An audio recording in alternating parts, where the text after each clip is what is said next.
आप सभी को जय मसीह की। याद करें यीशु मसीह की बातों को कि उसने क्या कहा था। उसने कहा था कि चौकस रहो कि भरमाए ना जाओ, क्योंकि बहुत से मेरे नाम से आकर कहेंगे कि मैं वही हूँ। और यह भी कि समय निकट आ पहुंचा है, तुम उनके पीछे ना चले जाना। जब तुम लड़ाइयों और बलवों की चर्चा सुनो तो घबरा ना जाना, क्योंकि इनका पहले होना अवश्य है, परंतु उस समय तुरंत अंत ना होगा। और जाति पर जाति और राज्य पर राज्य चढ़ाई करेगा, और बड़े बड़े भूकंप और जगह जगह अकाल और महामारियां पड़ेंगी, और आकाश से भयंकर बातें और बड़े बड़े चिन्ह प्रकट होंगे। तो दोस्तों, क्या ये सब नहीं हो रहा है? क्या एक से बढ़कर एक पंथ आज नहीं खड़े हैं जो कहता है कि हमारी शिक्षा सही है, और कितने ही लोग उन पंथों के पीछे हैं? क्या आज हम लड़ाइयाँ और बलवों की चर्चा नहीं सुन रहे हैं? क्या आज जाति पे जाति और राज्य पे राज्य चढ़ाई नहीं कर रहा है? क्या बड़े बड़े भूकंप और अकाल नहीं हो रहे हैं? क्या हम महामारियां नहीं देख रहे हैं? क्या आकाश में बड़े बड़े चिन्ह नहीं हो रहे हैं? यह सब तो होगा दोस्तों। प्रभु यीशु ने स्वयं अपने मुंह से ये कहा था। अगर हम लूका 21 का 11 आयत पढ़ें तो वहां पर एक शब्द आया है जो कि है महामारियां। महामारियां का इंग्लिश मतलब है पेस्टिलेंसेस, जिसका अर्थ है वायरसेस या महामारियां। दोस्तों, हम इससे कैसे बचें?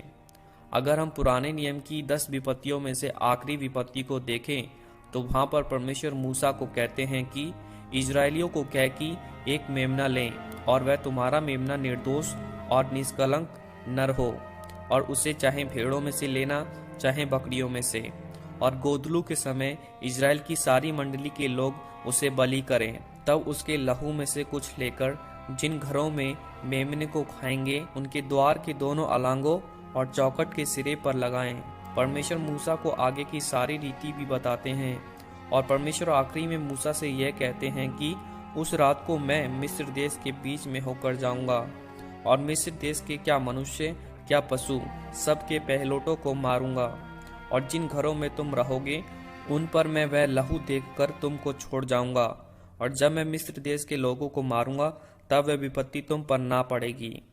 परमेश्वर के लोगों, इजरायलियों ने मेमने का लहू लगाया था ताकि उनके ऊपर वह विपत्ति ना आए। लेकिन मसीहो, आज हमें यीशु के लहू को लगाने की जरूरत है, जिससे कि हम बच सकें, क्योंकि यीशु का लहू ही हमें इस महामारी से बचा सकता है।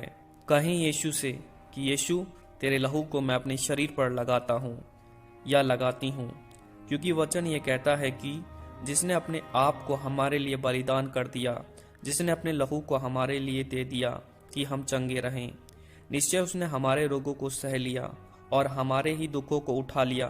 तो भी हमने उसे परमेश्वर का मारा कुटा और दुर्दशा में पड़ा हुआ समझा, परंतु वह हमारे ही अपराधों के कारण घायल किया गया, वह हमारे अधर्म के कामों के हेतु कुचला गया।